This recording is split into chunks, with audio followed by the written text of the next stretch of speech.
Selamat pagi anak-anak, berjumpa lagi dengan saya, Faris Fadila. Di video kali ini, saya akan menjelaskan tentang distribusi peluang binomial.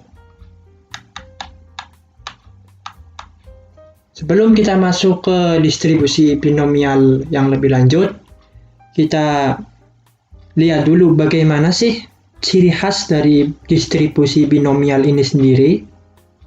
Nah, beberapa ciri-ciri khas dari distribusi binomial ini adalah yang pertama, banyaknya percobaan itu telah diketahui dan tetap. Jadi N-nya itu sudah diketahui dan bersifat tetap. Yang kedua, percobaan hanya memiliki dua kemungkinan hasil, yaitu sukses dan gagal. Contohnya, pada pelemparan sebuah koin logam, peluang munculnya angka didefinisikan sebagai peluang sukses, dan peluang munculnya gambar didefinisikan sebagai peluang gagal. Kemudian, contoh selanjutnya, pada kelahiran bayi, peluang lahirnya bayi laki-laki didefinisikan sebagai peluang sukses, dan peluang lahirnya bayi perempuan itu didefinisikan sebagai peluang gagal. Selanjutnya, pada pelamaran pekerjaan, peluang ditolak didefinisikan sebagai peluang sukses, dan peluang diterimanya pekerjaan didefinisikan sebagai peluang gagal.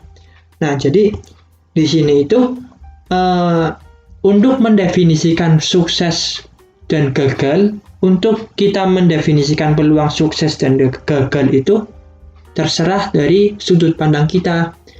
Bisa juga ketika pelamaran pekerjaan itu ditolak, maka peluangnya itu kita definisikan sebagai peluang yang sukses, dan peluang diterimanya pekerjaan malah kita definisikan sebagai peluang yang gagal. Jadi di sini juga sama. Peluang munculnya angka bisa juga kita definisikan sebagai peluang yang gagal. Sedangkan peluang munculnya gambar bisa juga kita definisikan sebagai peluang yang sukses. Selanjutnya, misalnya pada pelemparan sebuah dadu, peluang munculnya angka 4 itu didefinisikan sebagai peluang sukses, dan peluang munculnya bukan angka 4 didefinisikan sebagai peluang yang gagal. Jadi ketika muncul angka 4, dia akan menjadi peluang yang sukses. Sedangkan jika muncul angka yang lain, angka 1, 2, 3, 5, dan 6 itu kita definisikan sebagai peluang yang gagal. Nah, di distribusi binomial ini, peluang sukses kita simbolkan, kita notasikan dengan P. Dan peluang gagal itu kita notasikan dengan simbol Q. Sehingga kita kan tahu bahwa peluang itu jumlahnya adalah 1. Jadi peluang sama dengan peluang sukses ditambah peluang gagal. Jadi 1 sama dengan P ditambah G, sehingga peluang gagal sama dengan 1 dikurangi dengan P, atau peluang sukses. Nah, yang keempat, percobaan itu harus bersifat independen satu sama lain. Contohnya, pada pelemparan sebuah koin logam sebanyak 4 kali, peluang munculnya angka pada pelemparan pertama, kedua, ketiga, dan keempat adalah sama, yaitu setengah.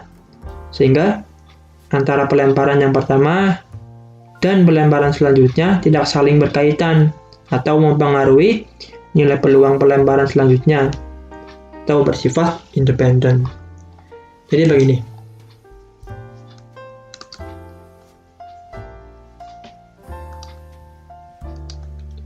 Ketika misalnya kita akan melempar sebuah koin logam sebanyak misalnya 5 kali.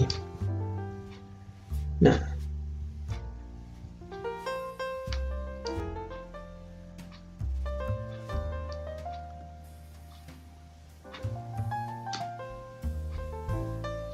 pada saat kita melempar uang logam itu pertama kali, N yang pertama, peluang munculnya angka itu adalah 1/2. Ketika kita melempar lagi koin logam itu yang kedua, maka peluang munculnya angka juga akan 1/2. Begitupun seterusnya. Ini 3. Pelemparan keempat juga peluangnya akan sama. Ini 1/2 ya. Dan pelemparan yang terakhir juga akan sama nilainya, peluangnya setengah. Sehingga antara pelemparan pertama, kedua, ketiga, dan keempat, dan kelima, peluangnya itu akan sama, konsisten, tidak terpengaruh dari pelemparan sebelumnya. Sehingga antara pelemparan yang pertama dan kedua itu tidak saling berkaitan. Sehingga itu dinamakan bersifat independen satu sama lain. Nah, fungsi utamanya itu apa? Fungsi utama peluang distribusi binomial itu adalah Px, peluang kejadian X sama dengan N faktorial per N min X faktorial dikalikan dengan X faktorial dikali dengan P pangkat X kali X pangkat N min X, dimana X itu merupakan nilai yang diharapkan muncul, sedangkan N itu jumlah percobaan. P itu tadi kan peluang sukses dan Q itu peluang gagal.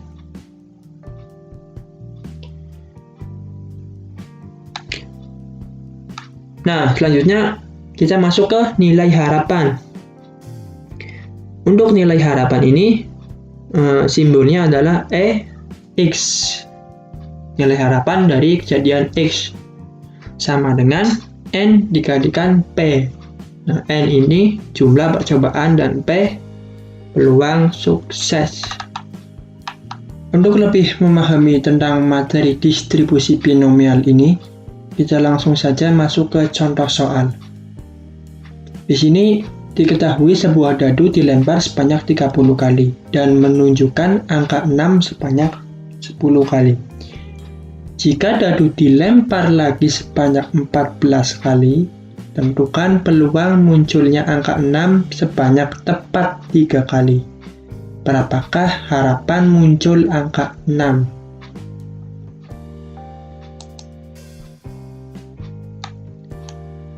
Nah, untuk mengerjakan distribusi binomial ini, kita definisikan dulu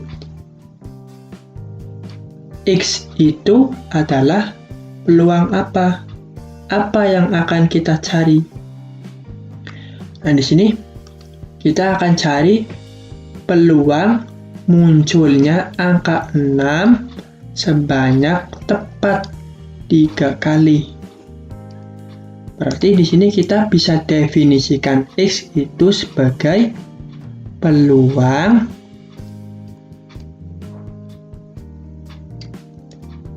munculnya angka 6.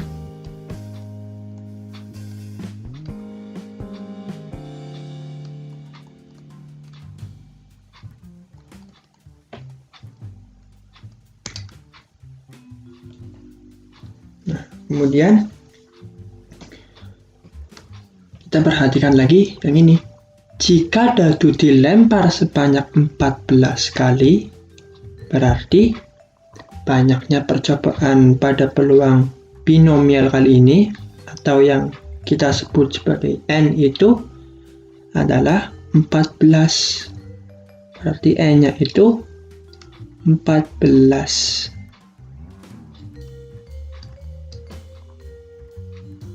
Kemudian kita lihat lagi. Sebuah dadu dilempar sebanyak 30 kali dan menunjukkan angka 6 sebanyak 10 kali. Dari sini kita tahu bahwa peluang suksesnya adalah 10/30 karena dadunya itu ketika dilempar 30 kali dia menunjukkan angka 6 sebanyak 10 kali. Berarti peluang suksesnya sama dengan 10/30. Jadi P sama dengan 10/30. Atau bisa kita sederhanakan ya, menjadi 1/3. Kemudian kita hitung peluang gagalnya. Peluang gagalnya yaitu Q sama dengan 1 min P. Jadi Q sama dengan 1 dikurangi 1/3.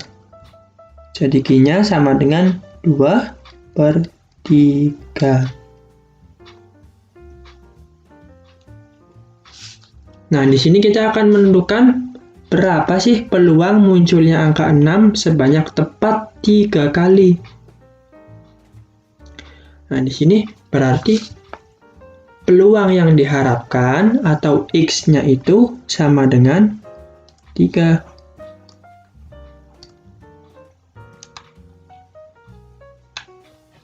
Nah, sehingga kita bisa masukkan ke fungsi umum dari distribusi binomial. Nah, fungsi umum distribusi binomial kan sama dengan ini. Peluang dari X sama dengan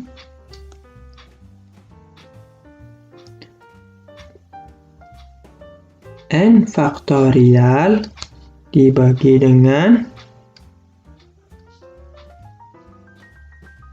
N dikurangi X faktorial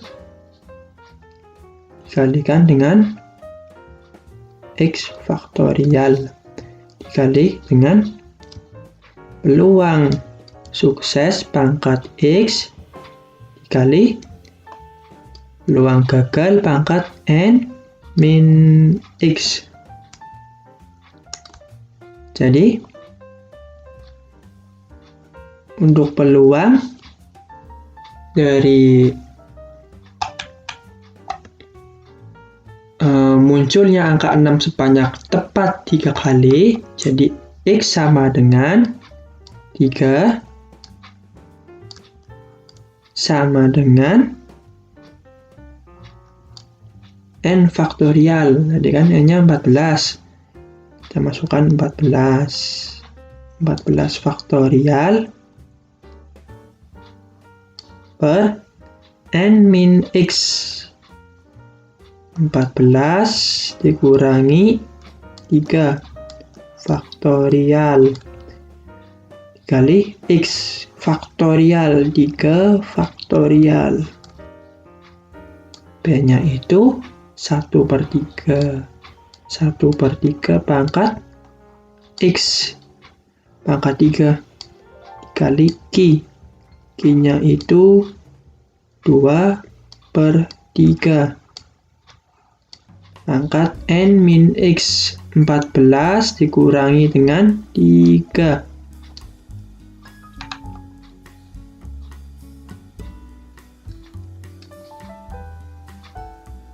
Nah, di sini 14 faktorial.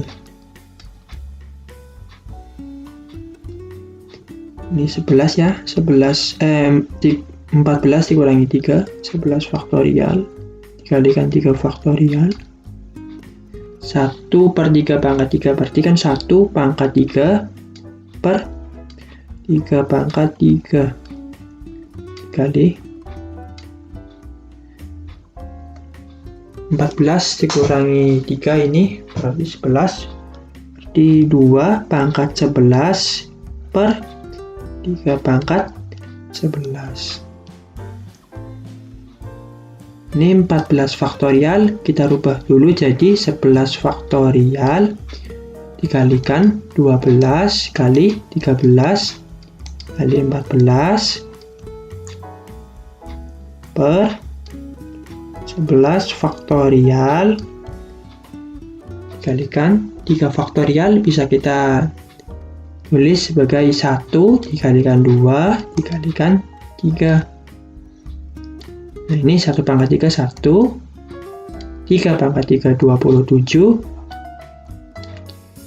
ini 2 pangkat 11 per 3 pangkat 11. Ini bisa kita coret ya, 11 faktorial dibagi 11 faktorial, kemudian 2 dikalikan 3 6. Nah, 12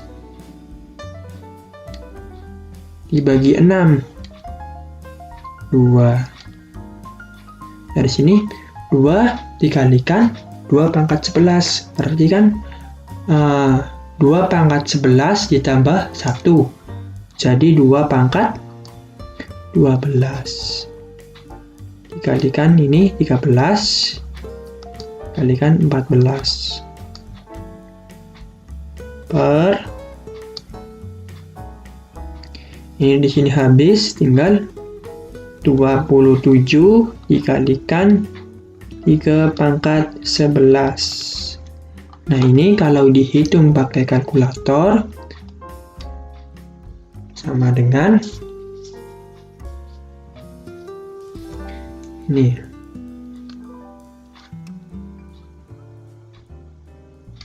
Nah, ini 0,156. 0,156.